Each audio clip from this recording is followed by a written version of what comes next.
How to fix WhatsApp notification sound. If you're facing the notification sound issue on WhatsApp, first of all, we have to make sure that our phone is not in vibration or in silent mode. So when that is the case, our phone might not be able to receive any sound from any apps or services. You also want to make sure that your notification volume is enabled at quite a hearable or an audible volume percentage.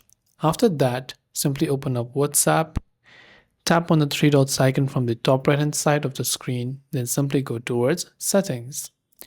And from Settings, you can scroll down to Notifications, and here you can see notification tone and so on. You can choose a custom tone by tapping on notification tone, and you can choose other notification tone for your WhatsApp account.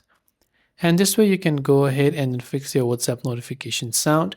That is all for this video. Thanks for watching and see you in the next video.